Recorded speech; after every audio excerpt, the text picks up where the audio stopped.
Well, hello, everybody. My name is Danielle Aguas. I'm the VP of Client Engagement for Center for Executive Excellence, and we are thrilled that you're joining us today for another fascinating panel discussion.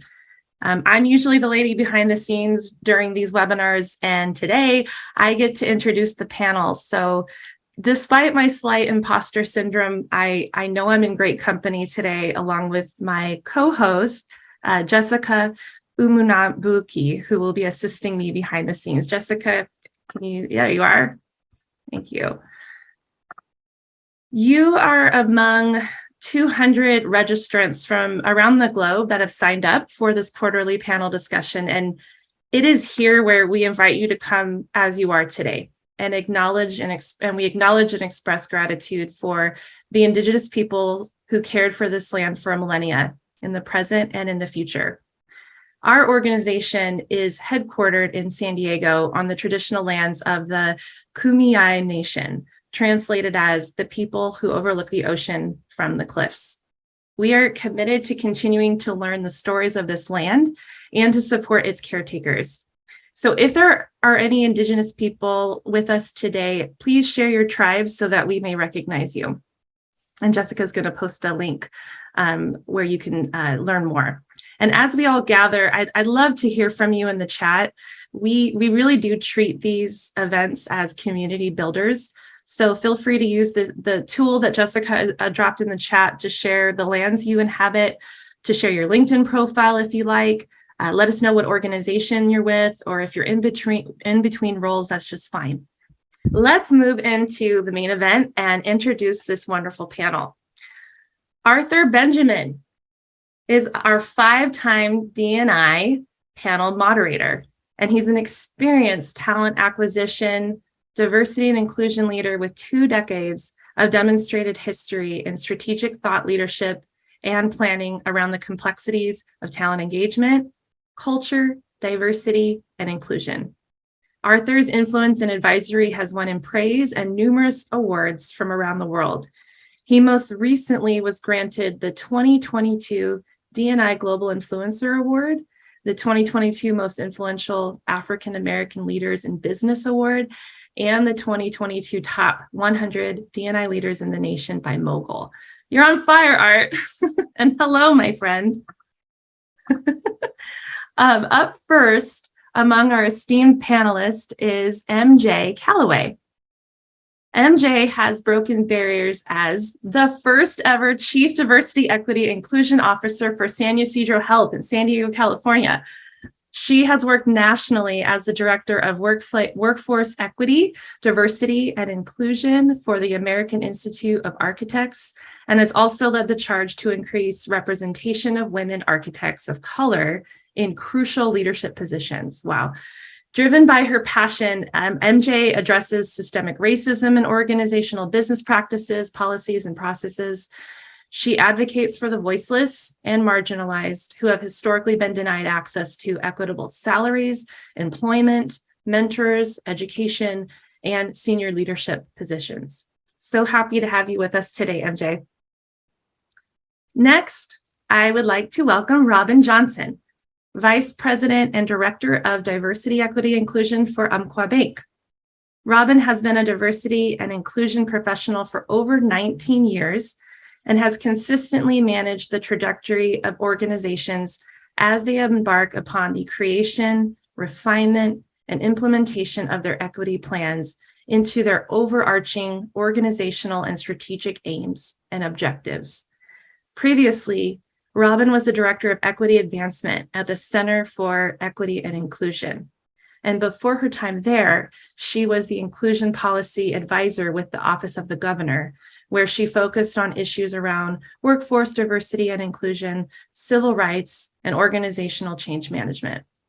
Robin finds meaning in the work of advancing diversity and inclusion because she recognizes the vital importance for organizations and agencies to be able to effectively meet the needs of their constituents, I cannot say that word, I'm so sorry, and to value and engage their employees. Welcome to the circle, Robin.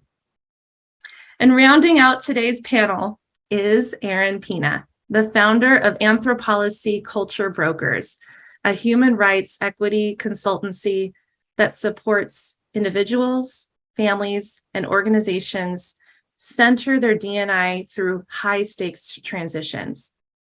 Aaron has spent 20 years promoting international human rights as a UN peacekeeper, Library of Congress researcher, policy analyst for the U.S. State Department, and educator for the U.S. Foreign Services Institute.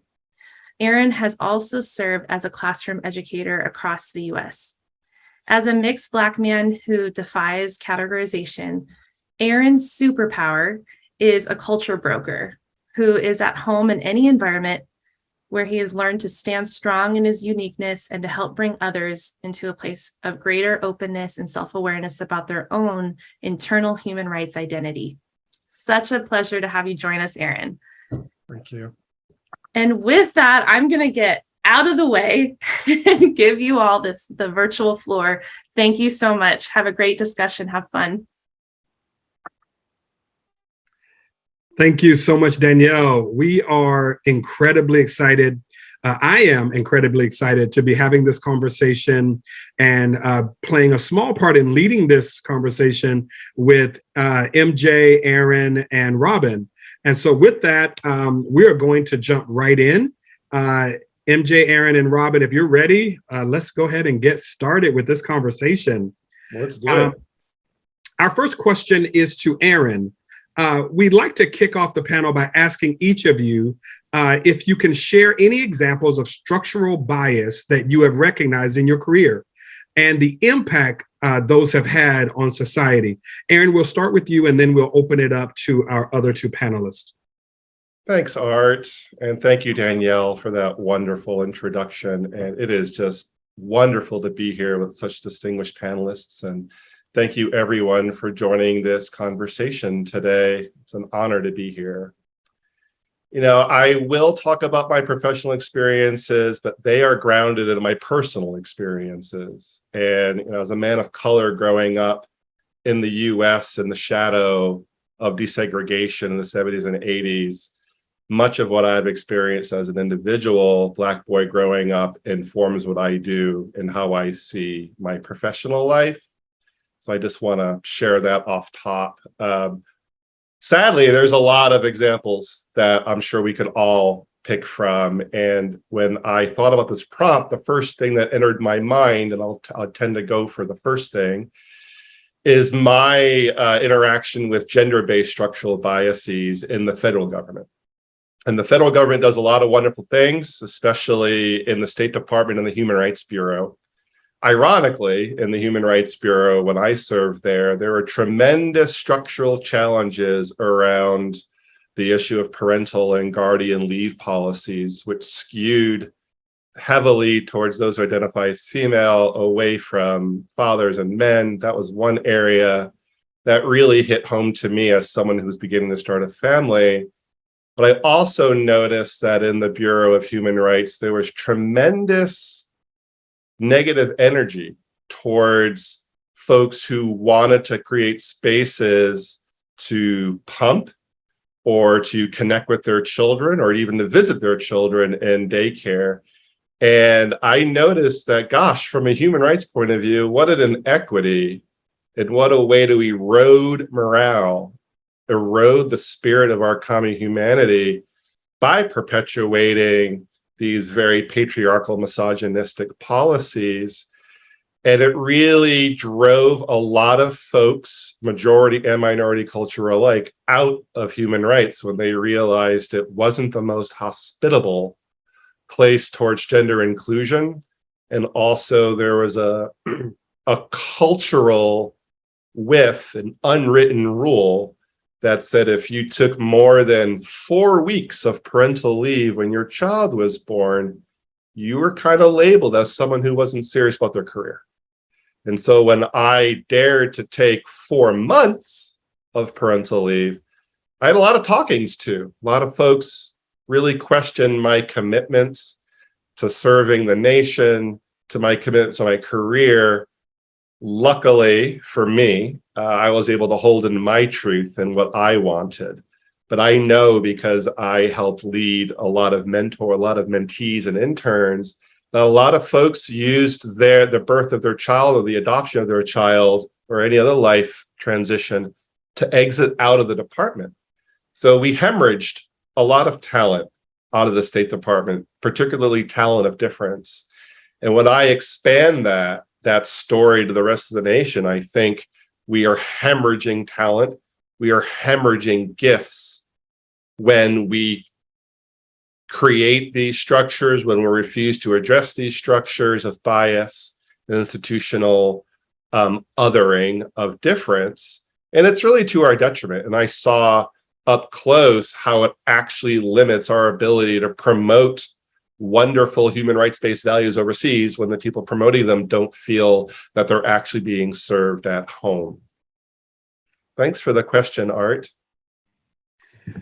No, I absolutely love what you shared, Aaron. And I think one of the things that, a lot of times we in the D&I and the human rights space, we conversate about is really around the glass ceiling of really around promotion of women. And although that is a huge, huge barrier in this work, that we are seeing progress, hopefully, across organizations where we're getting women in key leadership roles.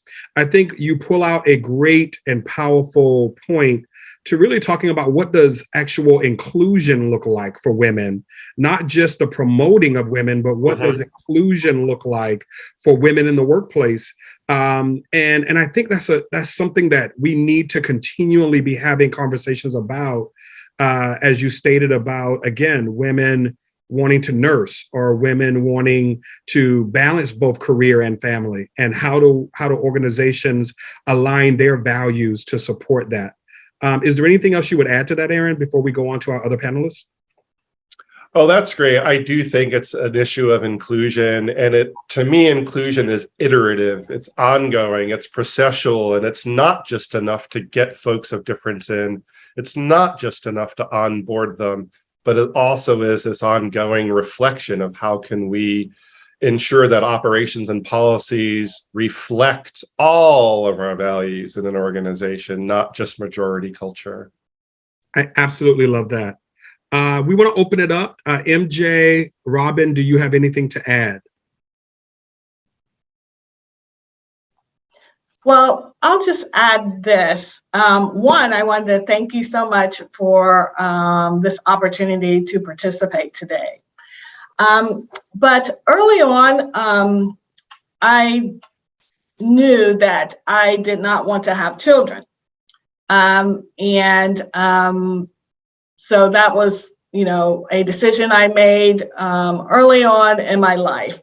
And I have found that in my earlier career, especially in manufacturing, because I started off in manufacturing leadership, that getting to know people and, them asking me, do you have any children? And I would say, no, I don't want to have children. So that was a zinger, right off the bat.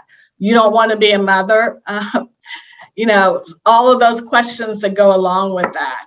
And I found that there's quite a bias against women who just don't want to have children.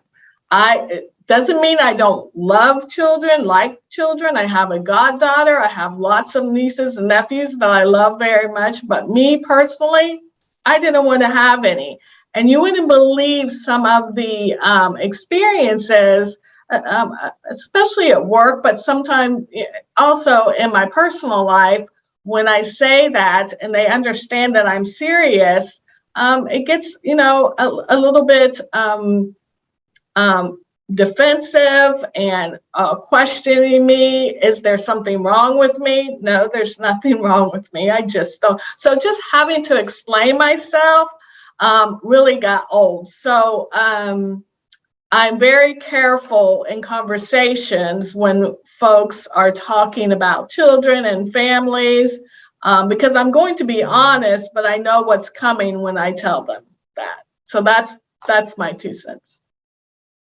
I appreciate that, MJ. Thank you so much. And thank you for sharing and standing again in your truth and owning that truth as a part of our panel.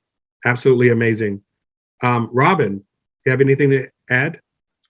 Yeah, I'll toss in my 2 cents here. I also just want to echo, thank you all for letting me participate on this. I'm excited to be here with some peers. And then also both Aaron and MJ, thank you all for just even through your own modeling and the invitation to share personal experiences. I think that that just really helps to round out our collective points. I think if I'm thinking about this question around examples of structural biases, some of the ones that I've navigated in my career have been, as an example, recruiters for an organization insisting on only using mainstream platforms like LinkedIn or others to find their candidates, right? Even as they recognize that the folks that they're looking for to diversify, bring, multiple perspectives to a hiring manager or to a team, this insistence of like, well, if you're not using LinkedIn Learning, that you must not be serious about your career. And what that can end up doing is excluding a whole host of folks who could be amazing fits for an organization who may not have internet access in a reliable way that maybe others are used to having. And so being really thoughtful about, sure, LinkedIn may be one platform for us to be activating around, but if we recognize the tools aren't achieving the aims we're committed to, then we have to be willing to revisit those structures or resource our efforts differently. I can think of the same when we think about supplier diversity programming, right? It's like, well, we'll take, any person who wants to apply for the RFP, they just have to find us on the internet, right? But if folks don't know how to navigate those systems successfully, if they don't recognize that they may need to be state recognized for being a minority or a woman-owned business, that they're going to miss out on those opportunities. And the question of, well, if they don't know how to navigate the systems, then maybe they shouldn't be running a business, right? I've heard those sentiments before. And those can be absolute structural barriers and demonstrate our biases for how we're not walking our walk, and having that match the emphasis that we're saying around these things that we're naming we want to have robust supplier diversity programs and a robust contingent of contractors and employees in our organizations. But if we're not willing to address the systems we've put in place, we're going to miss it consistently. Robin, I absolutely love that. I think the conversation that's not had enough around the work of bias is how do we remove barriers? Number one, how do we identify barriers? And then how do we remove barriers? And oftentimes we talk about bias without actually getting into how do you recognize where your barriers are, what your barriers might be to accomplishing your goals? And then how do we, again, really tackle those barriers in a way that helps us accomplish or move the needle towards equity and, again, inclusion and belonging? Aaron, I see your hand. You want to jump in? You want to tag in? Oh, I'm just blown away by what MJ and Robin shared, and it reminds me of a couple of critical elements of human rights and equity, which is the freedom of, but also the freedom from, right? And to MJ's point, like, this ain't for all of us, this parenthood game. And the freedom from something is just as critical as the freedom of something. And Robin, it was a very delicious point about really like the lack of imaginative thinking, the lack of the ability, particularly a majority culture, to think imaginatively and innovatively, because we are here, we are out here. And with a little bit of elbow grease, you will find us. And I love that you're putting it on the folks who are searching to do some work as opposed to the people who are seeking out roles. I absolutely love that and agree with that, Aaron. We're going to go ahead into our next question. This question we're going to start with you, Robin. Can you talk about any of the complex cumulative ways the effects of multiple forms of discrimination combine, overlap, or intersect, and their multiple effects on the same individuals or groups? We'll start with you, Robin, and then we will open it up to the panel. Yeah, thank you for the question. So the first thought that came to mind when I saw this question was thinking about both stereotype threat and intersectionality, right? And so for folks who may not know what stereotype threat is when the performance of someone, and this was initially done on college students, but the studies were done on college students, but when the performance of someone is inhibited because they are so concerned about affirming a stereotype. So as an example, as a woman, and the stereotype that women are not good at math, if I were to be taking a math test, my performance, the noise of being so concerned of confirming that stereotype, not just for others, but even for myself, that, oh my gosh, as a woman, I'm not good at math. I get so distracted that I actually underperform on the test, which ends up reinforcing, right, the stereotype that I was fearful of affirming.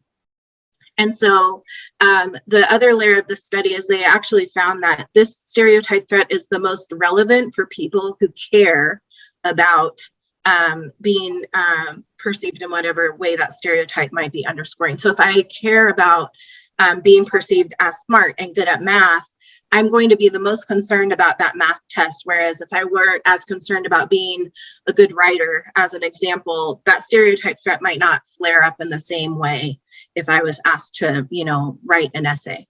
So that's just a really quick synopsis of stereotype threat.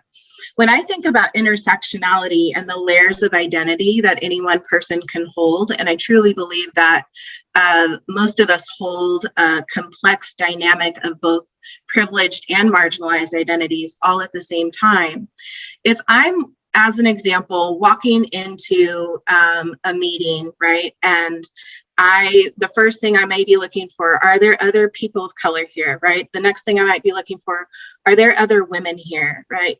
And so if I'm thinking about all of these concerns that I have about how am I represented, how am I not represented, what does that mean if there's a vacancy of these identities that aren't connected to an identity that I share also? Maybe I'm not intended to be here. Imposter syndrome starts to creep in. And so when we think about not so much as the structural, but the own personal psychological impact that someone navigating the complexity of their identities and whether or not they see themselves reflected in any given space, meeting, organization as a whole, that takes an impact and a toll on our mental health, our capacity to show up, and our ability to perform, especially in consideration of, if I'm so distracted that I'm the only woman in the room and now I'm underperforming, am I now confirming that stereotype that women, don't have a place in the boardroom, as an example? And so that's what I've often seen in my career, is the layers of intersectional identities and how that complexity, even at the personal psychology level, is going to keep someone from feeling right. And then again, to Erin's point of we're hemorrhaging talent because we're making it so challenging for people to show up as their full and authentic selves. So those are my initial thoughts when I was thinking about this question. I am just absolutely speechless, Robin. I can't add anything else to that. That was absolutely amazing. I love the way you communicated about the intersectionality. I loved the bias and the, what do you call it, stereotype? Stereotype threat. The stereotype threat. I absolutely love that. I'm speechless. I don't have anything to add to that. We're going to open this up to the rest of the panel. MJ, Aaron, do you have anything to add to that question? Okay, I'll share a little bit. In my previous role, I worked for an organization that had an annual conference of over 20,000 participants. And after that conference was over, the head of the conference would ask us, do you have any feedback? What could we have done better? What did it look like to you? And my answer for the almost 6 years I was at that organization, I was like, one, where are our younger professionals? We did not see them on stage. We did not, are we getting their feedback? We did not have any sessions that involved them, that they led. Where is their participation? And in this industry that I was in, is predominantly male industry. I'll just say it was the architecture industry. And so at the time, more than 70% of our members were men, and pretty much a lot of those were white men. So our younger architects, who of course weren't licensed, and our students who are coming out of architecture school, they are very diverse. Lots of women, lots of diversity in regards to ethnic background, age, and we never got to see them on stage. We had the likes of Bill Clinton, we had Michelle Obama, and this organization just this year had Barack Obama as a general session. And each and every time, it would have been wonderful for an architect of color to be able to interact with one of them and talk about their experience at school or their experience at firms that, give them the lesser jobs, because you don't have enough experience or time in the field.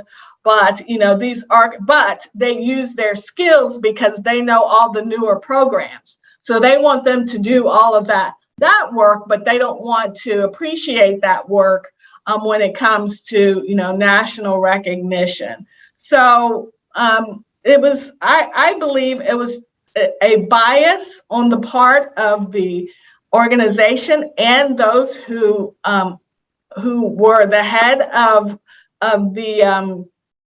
the conference, not to include anyone that didn't have 25, 30 years in the field, could be on stage and be capable of interviews or introductions or being on a panel. MJ, I love that. I think one of the, going back to what Robin talked about with the intersectionality and how all of us have complex intersectionalities, every individual does. One of the things I feel like is very undertapped or is not talked about enough is generational diversity. And how we create opportunities for generational diversity. Generational diversity for women, generational diversity for people of color, I think is huge. And I think organizations that are not recognizing that, I've been in organizations where I've always created, as a part of ERGs, we've always had a next gen ERG, always, because if you're going to create a pipeline for leadership, if you're going to have a successful succession plan, you have to be creating opportunities for that generation to have a voice.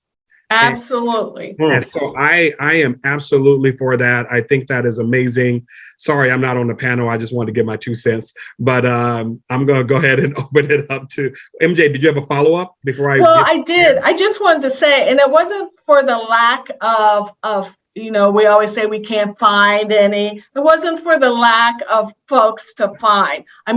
There are Native American architect groups. They Asian architects, differently able architects, all at their fingertips, because I was engaged with all of them, but we never got the opportunity to be on that stage.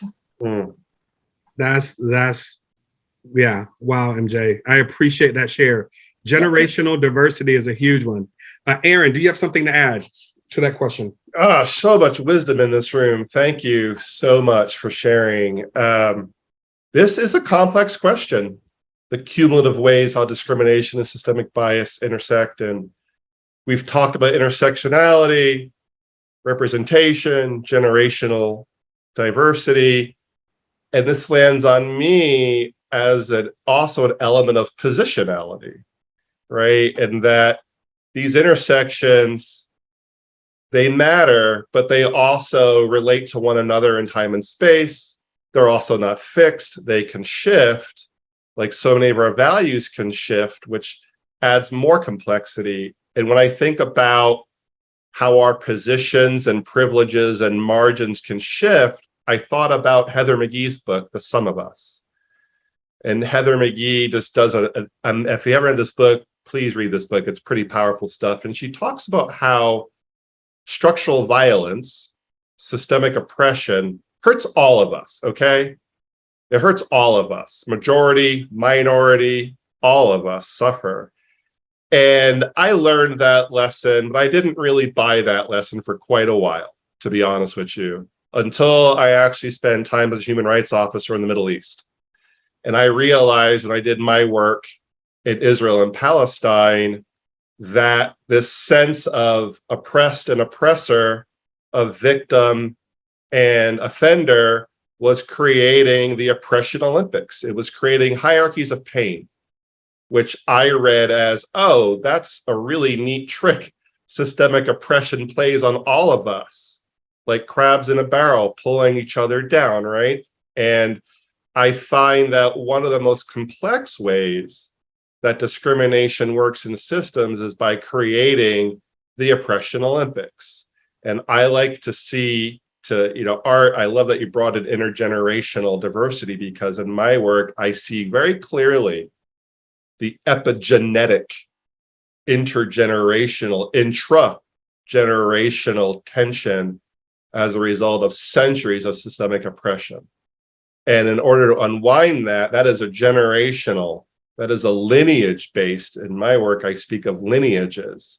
And I can see behind every one of you, there's a lineage behind you of joy, of hurt and pain. And we all have these lineages. And if we dare to take a risk to open up our hearts to be unapologetic about ourselves, that we'll see that we are all hurting from this systemic oppressive system that's in place. But I also find that these systems, they're made of people. They're made of people. So if humans have made it, humans can transform them. And I believe that intersectionality, intergenerational diversity, and positionality shows me there's untapped tools to heal these traumas, to reconcile and transform these traumas and these biases that exist within systems. And I love that my fellow panelists and Art are not just highlighting the bias or the problem, but we're also providing potential pathways for solutions and for healing. I absolutely love that, Aaron. And I think, again, this conversation and conversations like this really become meaningless if we're not giving pathways forward, pathways to healing, pathways that allow organizations to tackle systemic biases that occur. I mean, we all know systemic biases and things like that occur. And so we have to be intentional about identifying it, identifying the barriers, and then giving solutions and how to overcome or remove those barriers. So that's huge. I appreciate that, Aaron, so much. Our next question, we will start with MJ. And the question is, while it is easier to identify intentionally built systems of oppression like Jim Crow or the paralysis caused by the glass ceiling for women in the workplace, confronting systems that perpetuate subtle unconscious bias can be much harder. Can you share ways that your work is addressing systemic bias? Sure, that's a good question. So I consider myself a bridge builder, a relationship builder. I go everywhere in every department, even IT, where people, why do you want to meet with our team? Because you're part of it. Everyone is responsible for diversity, equity, and inclusion, and working on your biases. So for me, in the work that I do, I am a bridge builder, a relationship builder, and I include everyone when I'm working on a project who I think can play a role. Can you help us with this? Can you do the creative work for this? It's eye-opening to run into barriers to helping, others in other departments, have a great, a webinar or a great event when they think that they have no role in it at all. So for me personally, that's how I work, and it has paid off for me in many, many, many ways. But one thing I wanted to mention in regards to San Ysidro Health and the work that we're doing, San Ysidro Health has a internal medicine residency program. And it's just in its infancy, about 3 years old. I was just learning about this program last year, and I thought it was incredible. And I've met the last two cohorts, and the program is pretty much 99% residents of color from backgrounds all over the world. I just think that's wonderful because especially in regards to health equity, don't we want to engage with our medical practitioners that really look like us, that understand our background, our history, those sorts of things. I know it's important to me. And San Ysidro, we serve mostly, BIPOC communities of color, diverse communities. And, my background is not in healthcare, but I'm learning so much that it's so important to make sure that you can speak the language, that our medical practitioners understand what it took for that patient to get to this appointment. Did they have to ride the bus? Did they have to wait for hours? And then explaining, what they're there for in a way that they can understand it. Also understanding that they may not have, the best education and understand the big words.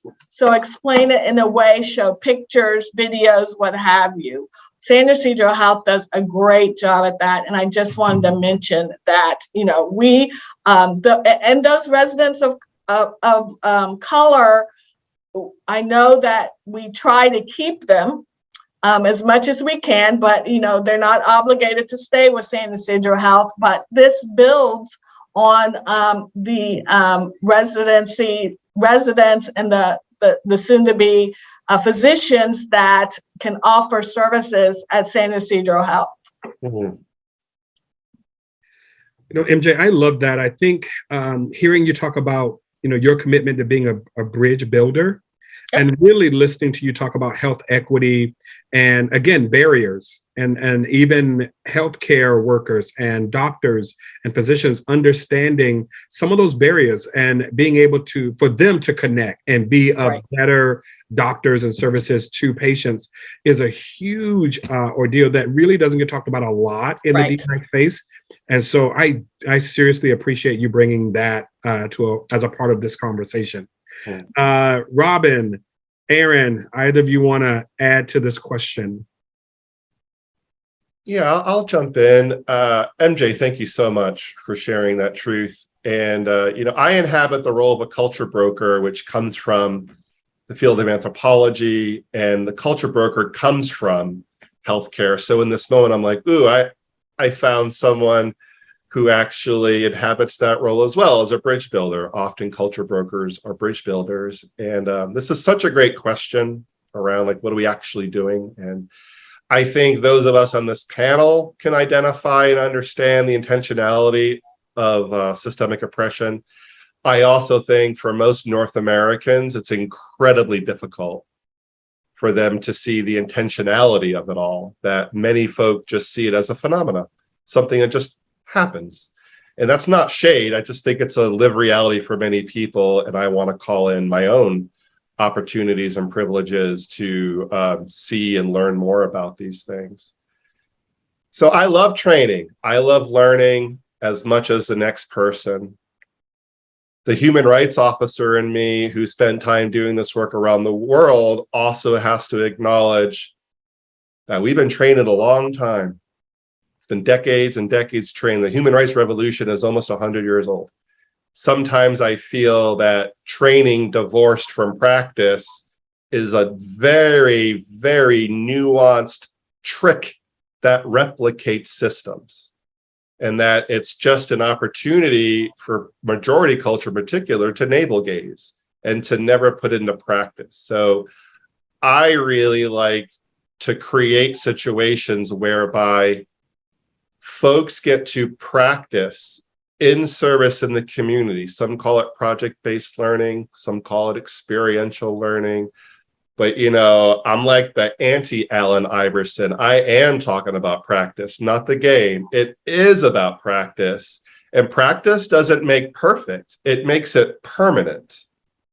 And so what I try to do is look for opportunities to first unfurl your values, your story, your lineage, your humanity, and then look for opportunities in community with one another to roll up our sleeves and put those values to work. And we can leaven in training opportunities as we're moving along.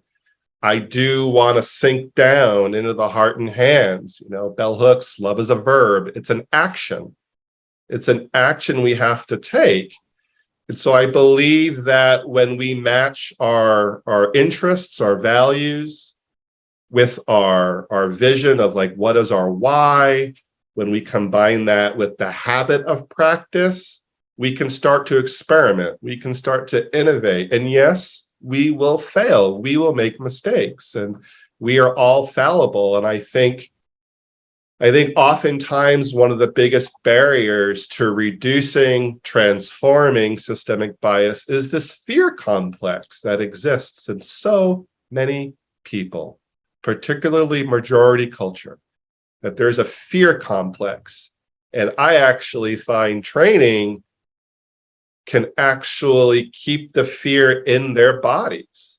But getting out in the world or finding opportunities to apply training, either to themselves or in community, is one way to confront the fear and move past that, right? Move through the fear and start to accumulate wins in the community and get unstuck from ourselves. Thank you so much for that, Aaron. You just mentioned so much there, but I'm going to go ahead and let Robin share. Yeah, Aaron, MJ, thank you both for what you all shared. So I agree so much with what's said about the training element, and I know in my approach to diversity and inclusion is really connecting what I call the heart and the head of the work. So if the heart has us actually personally connected to experiences that folks who are different than us may have, right? And we can decrease the distance and increase our proximity to people and issues. That's so important. And yet a lot of what we're talking about tackling and disrupting takes a lot of work. And I appreciate what someone said earlier, right? If we've worked our way into the place we are at now as a larger society, we can certainly work our way out. And yet there's a lot to tackle, right? And sometimes it's that we're in we're so deeply embedded in the context. It's like asking us to identify the air we're breathing. Like, I'm just breathing air. That's all I can tell you, right? It goes in and out of my lungs, and I don't exactly know how I'm complicit or participating in that practice. It's just been something I've done since I've been alive, as an example. So I really like to attend to both the heart, and then the head is getting to the strategy of how do we work our way out very intentionally through process, through unpacking, through addressing biases and the like. I just want to bring in a certain project that I've been working on in a couple of different spaces, but I think it's really relevant when we start talking about the experience of transgender folks. And I have been working for some time on supporting people to recognize first their our collective personal biases that happen around transgender people and how folks identify, use of pronouns. The number of times I bump into folks saying, well, using they, them, theirs, like that's not proper English, or, well, we have to use people's legal names, right? When someone's identifying, that's my dead name, I no longer use that name. Please refer to me as, again, my other name or my pronouns, what have you. And the discomfort, those who are not connected or are not insightful to the transgender experience might just be like, you know what, that's not for me. I'm not going to do that.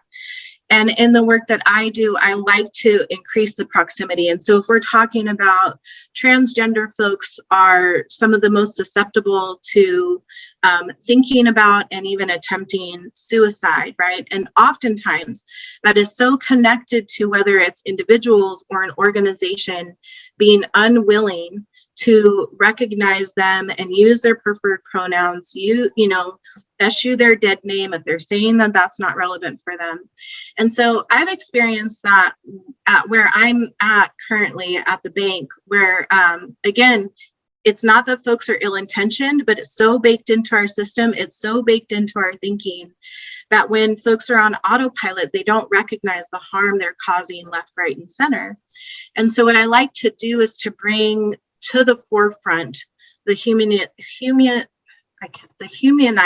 effect, I can't say the word right now, of folks who hold marginalized identities. And yes, I'm speaking about the transgender community right now, but that's so important. And so whether we're thinking about how in our HR systems, somebody's gender identity is identified, do we even have a box that allows someone to identify as non-binary or trans if they choose to, or even if legally and they're still going through a process of removing their dead name from their paperwork, can we honor where they are right now in their journey and see them as full humans, right? Connect ourselves to the humanity of who we are.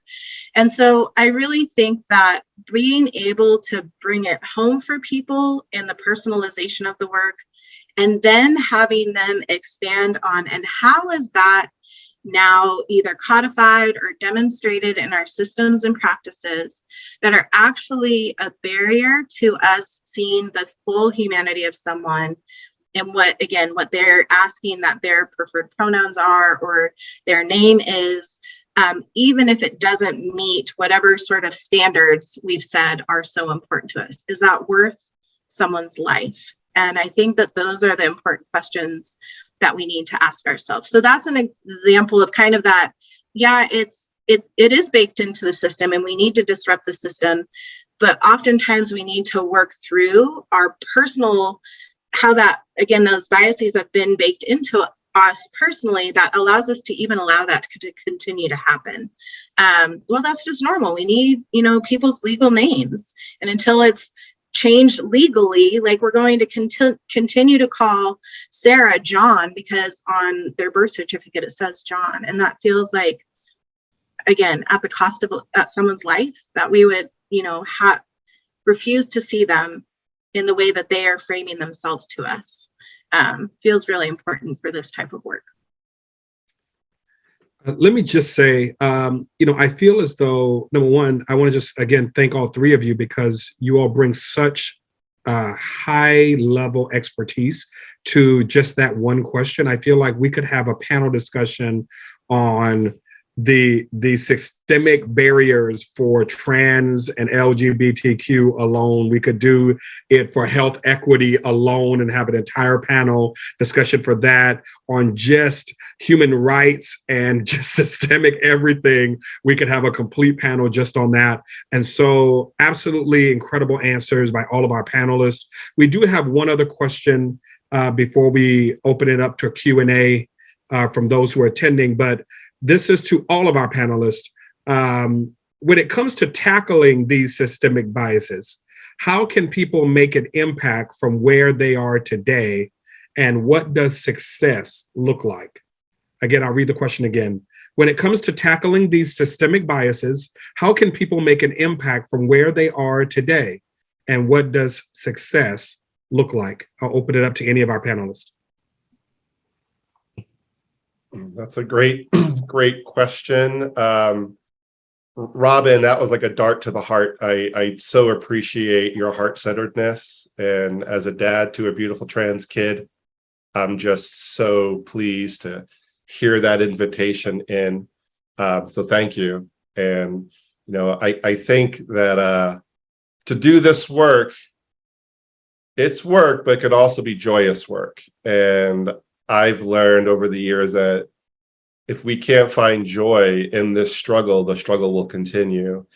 And so I find that heart-centeredness, which is what I'm hearing from my fellow panelists, being unapologetically oneself and holding a little grace and compassion for oneself and others is key to transforming ourselves and the world around us. So I take people where they are. I just try to support them to not stay there. And so wherever we are is fine. We just can't stay there, even though it's very comfortable. I think there's a lot of things we can do, and it's very alluring or seductive to stay in the mind with training. I like to talk more in that heart-centered place to create the room for training to actually stick.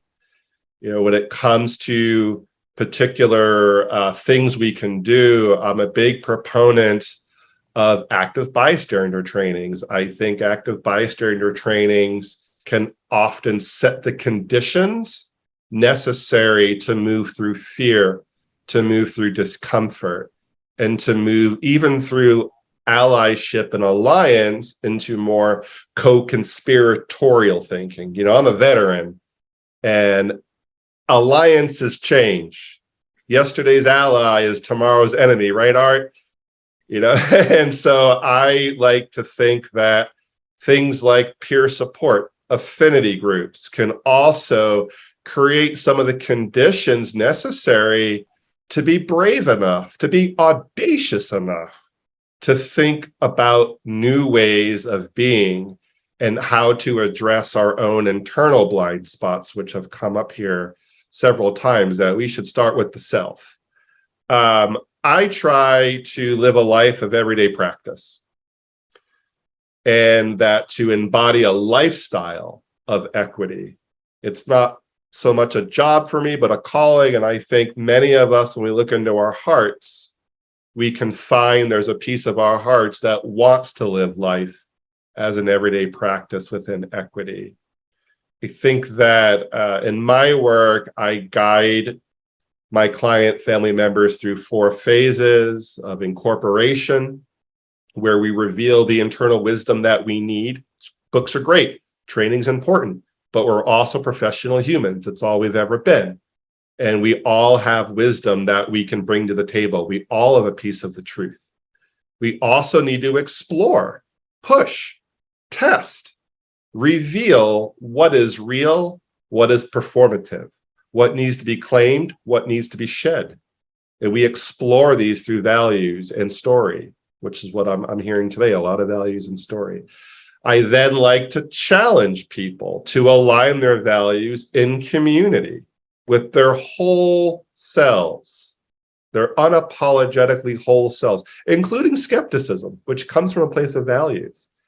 And then finally, to reimagine yourself as another intersection, that of our humanity, that of our human rights, equity identity. I really believe we have a DE&I identity that's in that Big 8, Big 12, Big 14. And the more we can do to ground ourselves in our humanity, I suspect the more we're able to confront our own biases, to have grace and compassion and accountability for others who exhibit biased thinking, and to transform these systems. I absolutely love that, Aaron. Before I jump in, Robin, MJ, do you have anything? I'll just say something quickly that, when it comes to tackling systemic biases, there's no one concrete way to do it. But I found that lateral thinking, standardization, and diversity helps with it. Lateral thinking meaning pulling in people from other departments, other areas of the organization, and getting their feedback on whatever you have going on. So it's just not you think, oh, this is great. And standardization, meaning once you have this together, a project or program, how are you tracking and measuring it? Can you use technology to do that? So that can cut down on some of the bias. And diversity. Diversity reduces bias because you have more input from different, backgrounds, different ages, that sort of thing. So that all helps. I don't believe there's really a way to stop it, but it can impede some of the repercussions of bias. I love that. I absolutely love that. Robin. Yeah, just really quickly, I just want to first endorse what both Aaron and MJ shared. Everything you all are saying, I'm like, yes, yes, yes. I think the things I'll just add, again, my little brief note here, the kind of formula that I consistently try to, not just the individuals that I work with, but organizations that I work with, is to really, three things, to position ourselves as learners, right? No one person holds exposure to all experiences, right? There's something for us to all learn from one another collectively. Two, and I think that this speaks to Aaron's point about like going to the practice place. I use scenarios quite a bit in the work that I do, and even in like a controlled setting, like a training or something, people working through scenarios and like, how would you respond in this moment? What are your answers to what's happening here? Requires courage. So that's the second part of my formula. And then the third is around humility. How can we, again, when we are receiving feedback, if we're unpacking or we've been operating in a way that is perpetuating the marginalization of a person or a group, or organizationally we're putting things into place that are actually causing harm or not in line with our commitment to diversity and inclusion, then when it's time for us to receive that feedback, if we're not humble, if we haven't positioned ourselves as learners, it's going to be really challenging for us to continue to be courageous and to continue to enter into those commitments over and over and over again. And so we have to, again, develop a little bit of a thick skin when it comes to this work, while also staying tender to what the feedback is. I absolutely love that. I would just add that for me, I think a big component of really starting where you're at is, first of all, there has to be a feeling or sense of psychological safety. And I think that there has to be a sense of, I can share, what I'm seeing, what I'm sensing. And I may be wrong. As Robin said, there's this learner humility aspect that comes along with this. But I've adopted a saying that, hey, I need to have a conversation that might shake the tree. That's what I tell my employees. Like, hey, sounds like you need to have a conversation that might shake the tree. But start it out and say, hey, can I have a conversation with you that's going to shake the tree? And all my managers, all my leaders know that means they're about to challenge a possible bias or a blind spot. Everybody knows the saying. It's like, okay, that means I need to step back and listen and be an active listener and recognize that this person may call out an area that's a blind spot for me. They want to shake the tree.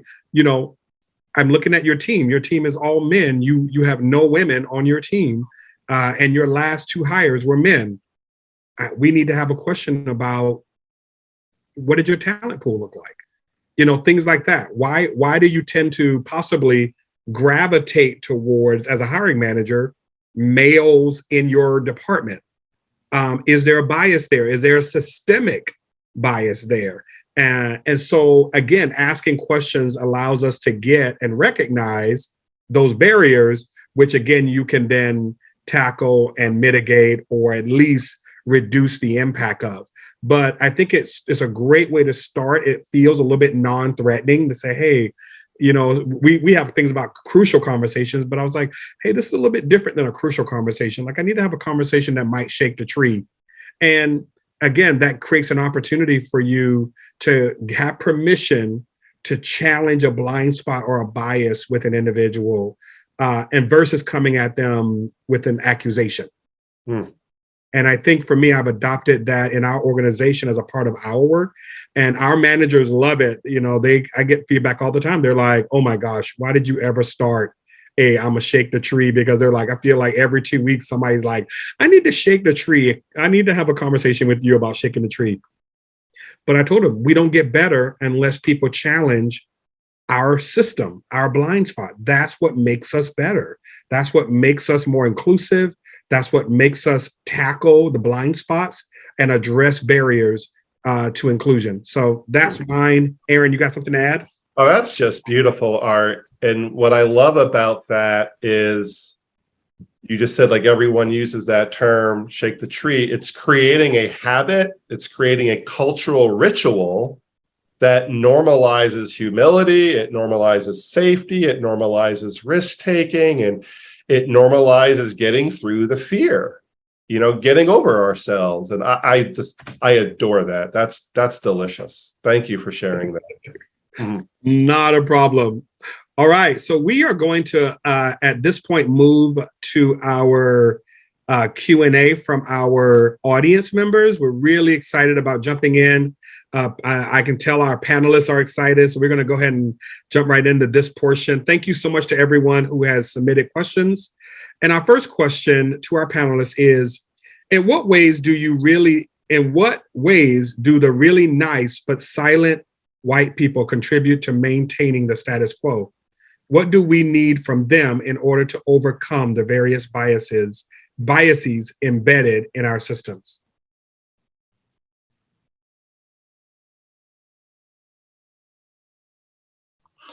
I'll start. I think we need participation.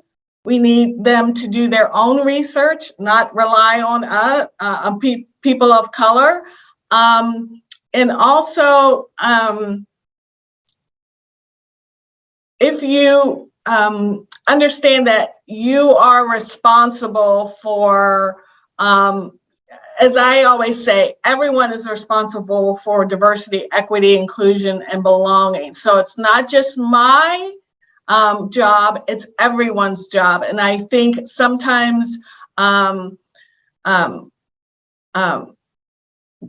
they think that, they don't have the responsibility to make sure that, their team members or colleagues are of color are okay, because they're afraid of what they say may be taken the wrong way. But you really have to put yourself out there. So again, shaking that tree, putting yourself out there, and understanding that, as long as you are coming at it in a way of really wanting to be educated and humility and wanting to understand, it makes it easier to respond in a way that is educational and or some helping you understand what the issue is or what the problem is. But really just doing your own homework, and then if you have questions, asking someone, but letting them know that you've done this homework, but you don't understand this or that or that. That's, for me, when I have colleagues or reports or even friends or family, when they come to me and show that they've already looked into this, but they still have questions, then it's much easier to respond and help them understand. Thank you, MJ. Anyone else? I just add that, so it's a wonderful question, first of all. Thank you, MJ, for your comments. silence is violence. And the problem I see with silence is the ambivalence. And if you're ambivalent about equity, if you're ambivalent about inclusion or diversity or human rights, it's a very violent action. I actually appreciate folks who say I'm anti-diversity because of these reasons, and they have very, illogical to me, but like they have a rationale for why they're against it. And I feel, if you're moving from values, maybe we can actually move together.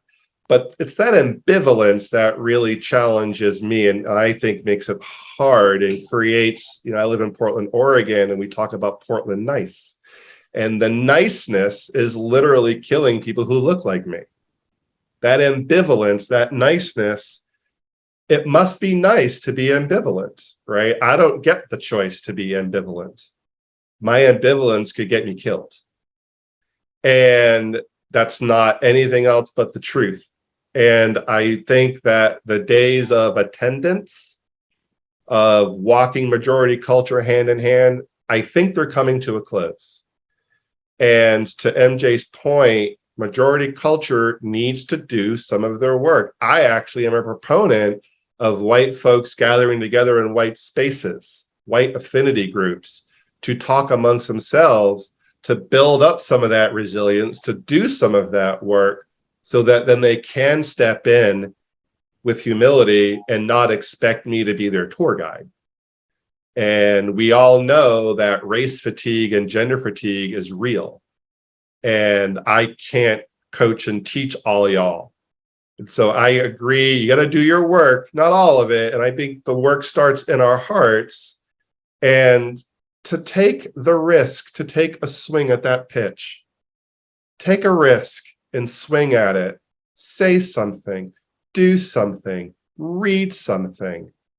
This ambivalence and being stuck in the fear, all that's doing is replicating systems of oppression. That's all it's really doing. It might feel good for you, but it's also, to me, a big flag that there's your opportunity, there's the privilege, that you actually think you can opt out of this.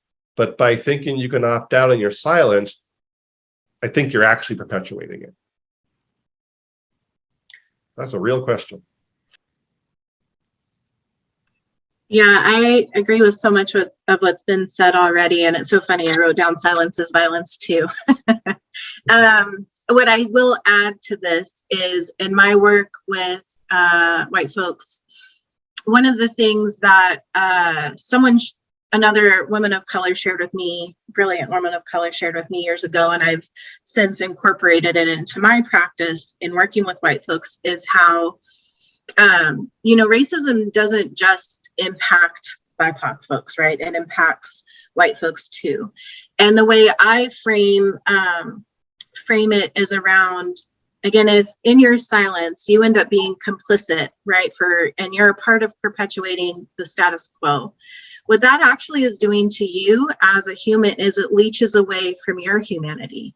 You have to go through some sort of psychological process in order to build the walls that allow for your silence to be your defense mechanism, right? And so if silence is your defense mechanism, you're not walking away unscathed.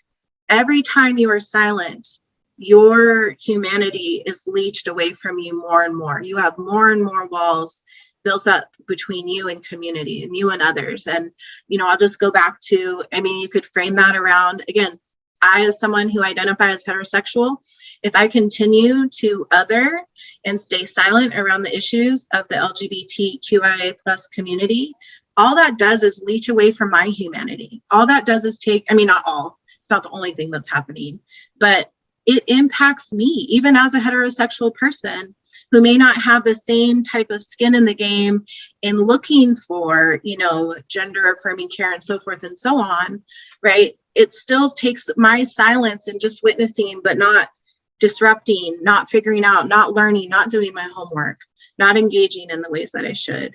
And so I think that's really important. I think it's a hard thing for white folks to do. And it's, but they are impacted themselves by their silence.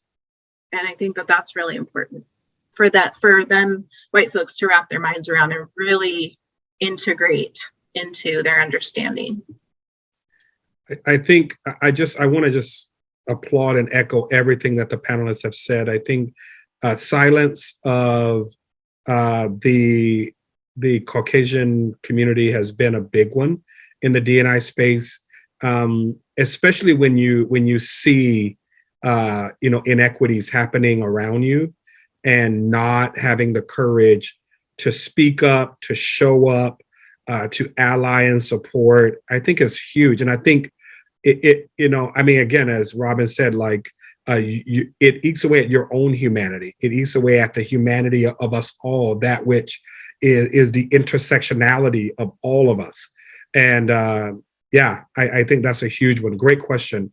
Our next question to the panelists is, can someone truly be effective in helping us overcome the bias in our systems if they have not yet explored what institutional privileges they personally benefit from?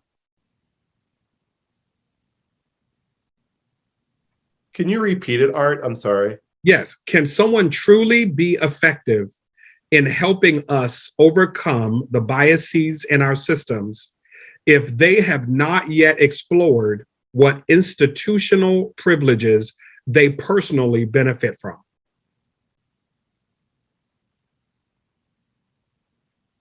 I can just start with my first thoughts that I recognize that I mentioned before my use of scenarios to help people kind of with a sense of psychological safety. We've done container setting. We know we're going to try on this, this learning or this practice we're trying to incorporate for folks. There are times where I feel that my sense of the group is that actually bringing a critique to the system allows them to get to the personal. And there are times where entering at the personal allows folks to critique the system. I think eventually everyone does need to explore, right? In the same way we can talk about systemic biases, we need to explore personal biases. And so in the same way, we need to be able to understand how we personally may have benefited. And at times, I also see the psychological safety needing for people to wrestle with when they may realize that an identity they hold as actually, because of systemic racism or biases, has hindered them, that can also be like kind of a world rocking moment. And so I think to answer the question from my perspective, yes, eventually you have to get to the personal. How folks get to unpacking the personal, I think can depend on where folks are willing to go. But I think everyone needs to get there at some point in time. Because again, I think someone said this earlier. Yes, we have institutions, but people make up the institutions, right? People are the ones advancing what's happening within an institution or disrupting what's happening in an institution. So that's my 2 cents, my initial thing. I love that, Robin. I absolutely love that. Anyone else want to chime in? I'll just say quickly, institutional privileges, most don't understand that they have them. When you say the word privilege, even though we talk about it more and help those who have it understand really what it means, it still seems to be offensive to them. So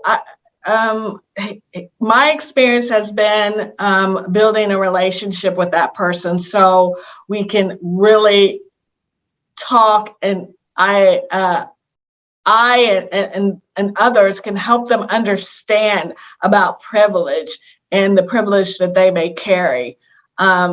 It's a difficult situation. It's a slippery slope depending on, the level in the organization and whom you're trying to educate.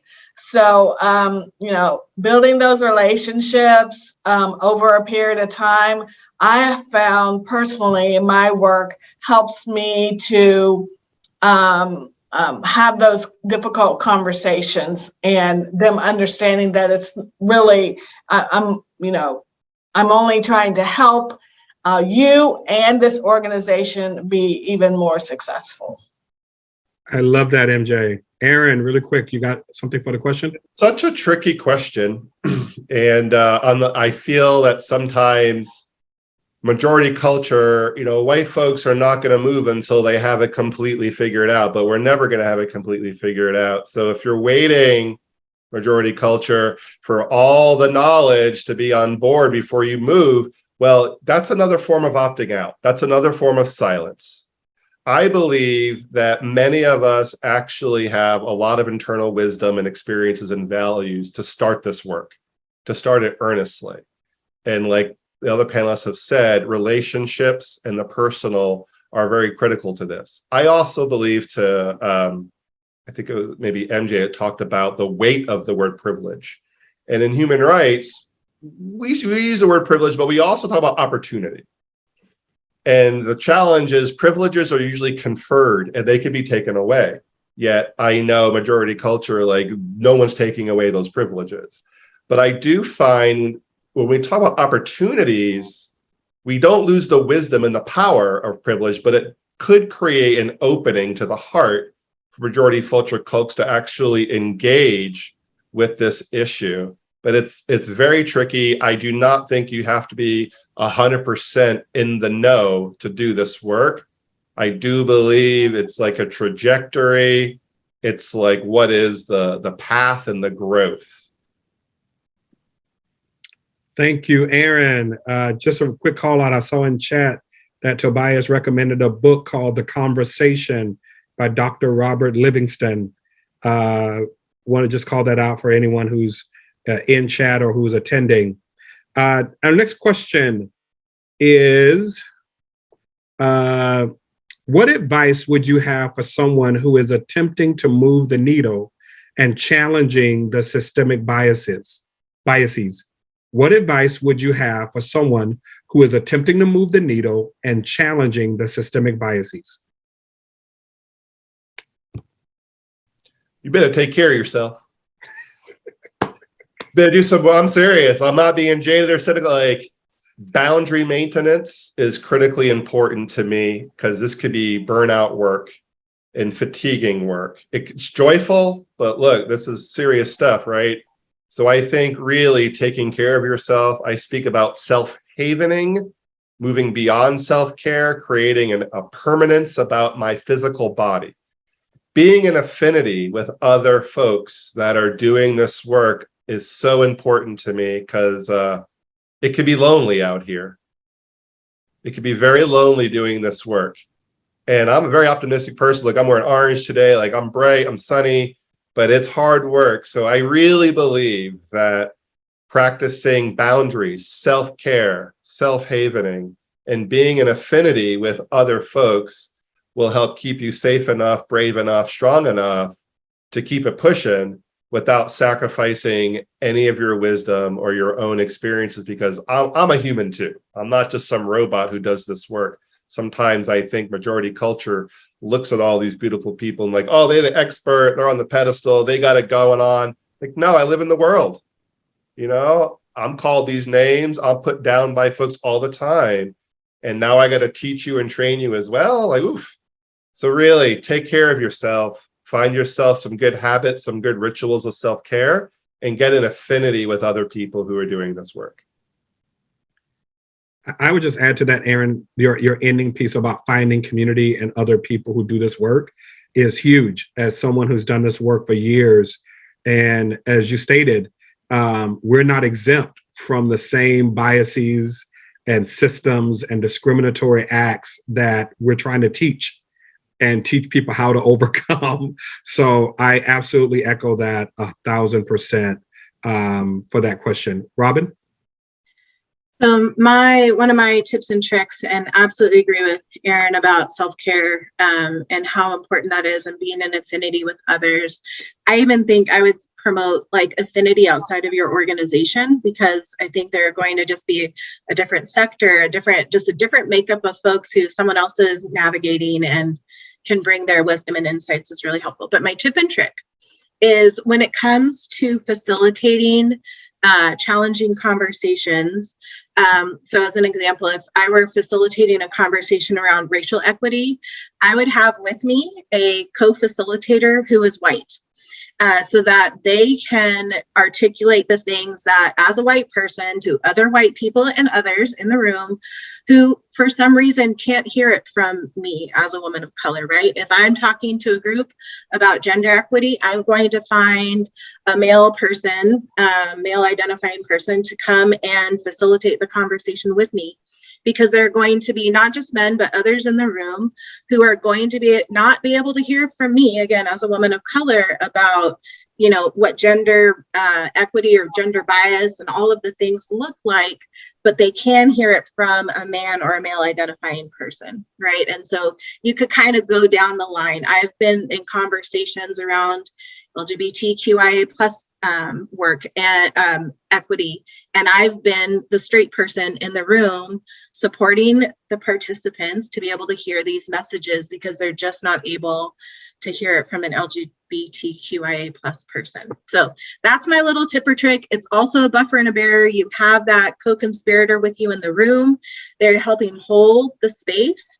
But there have been times where I've been asked a question as a facilitator, and yes, the question is directed at me, and I look at my white colleague and my white counterpart and I say, that's for you to answer because they're not going to hear it from me.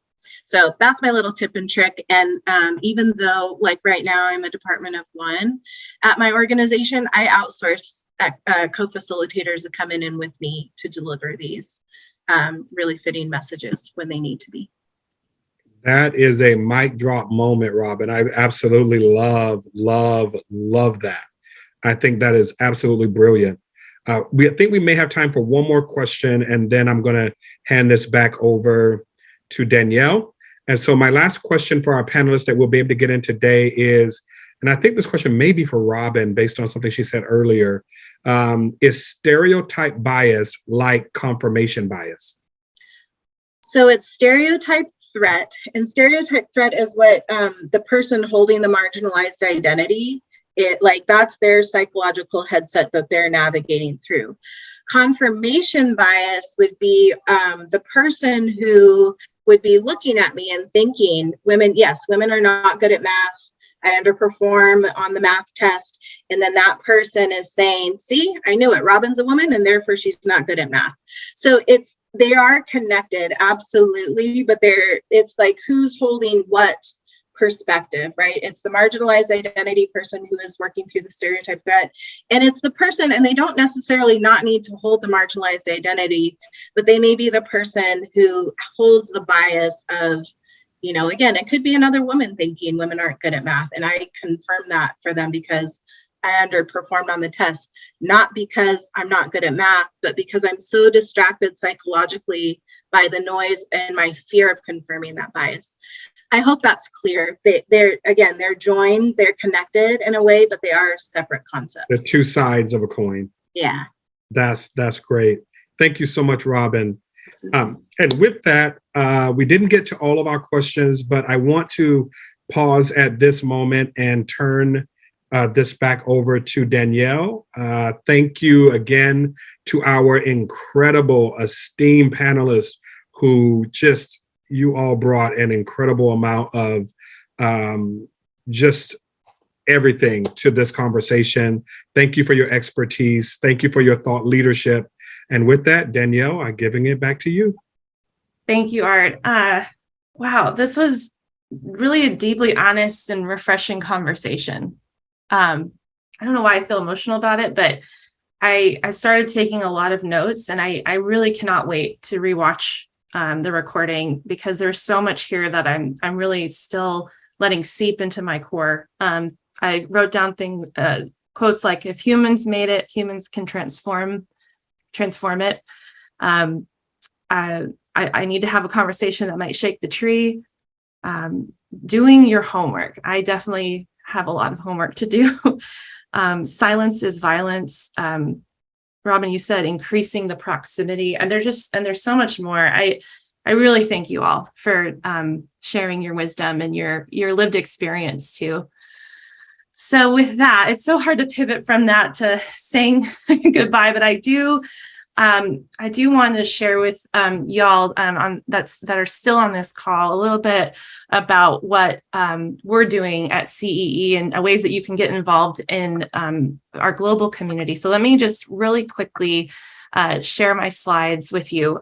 We've received a lot of feedback from this global D&I community. And thanks to that feedback, we have found ways to support many of you amazing D&I leaders as you help organizations become more inclusively led places. And as you continue to lead in that effort, I do want to share with you some opportunities that may add value to your learning and development path. And the first is we still have spaces available right now for our fall D&I Executive Certificate Training Cohort. This program starts on September 23rd and it goes through December 2nd. And it allows you to complete 24 lessons on your own time and meet weekly with a group of people for 90 minutes for these 90-minute facilitated discussions with other business professionals led by a master D&I facilitator. Casey, we see you. I know you're in the chat. Casey's a phenomenal facilitator and will be leading this fall cohort as well. And this also will allow you the opportunity to experience the CE content facilitation as you begin to build your company's maybe D&I programs. And so my colleague Jessica is including a link to our program flyer, also a link for where to register, and then a discount code if you register before August 1st. Secondly, if your fall calendar is full, we have other options that include a more customized D&I training framework for your organization, whether you want access to a kind of a Netflix style learning library, if you will, of micro lessons that you can use to build your own facilitation guides, or a strategic partner that we can be to help you lead anything from facilitation to helping you build your own strategic roadmap. So whatever works for your teams in your own time, we understand that sometimes you need a little more customization. So Jessica's going to post a link if you want more information about that as well. And lastly, our last D&I discussion of the year will be on Wednesday, October 26th, 3:30 to 5 p.m. Pacific on allyship in action. We're working on finalizing another group of incredible practitioners for this topic at the moment. So stay tuned for that announcement, but you can sign up now, just save the date. There's a link for you to sign up so that you will get updates as we add more people to the panel and have other details around this great topic, as they all have been. So please mark your calendars for October 26th. Join us. And this will be the last one of the year. I can't believe we've been doing this for 3 years now. And I feel like I've learned so much and I still have so much to learn, but I really feel like having a community like this is really amazing. Thank you so much for, again, giving your time today and your expertise. And for all of you still on, you'll receive the the recording of today's panel discussion by Friday and the chat log. And I'm here if you have any questions, but please reach out to our panelists. I'll include in the email links to their LinkedIn profiles, send them some love for all that they have given and shared today. And with that, Jessica, join us as well, please, if you can, on video. Can you snap a quick photo? Okay, everyone, wave hello. All right. Thank you. Thank you, everybody, for being here. Have a great evening, morning, afternoon. I always say that because I know we've got some people globally as well. So thank you for joining us and have a great rest of your week. Thanks. Thank you, everyone. Bye-bye.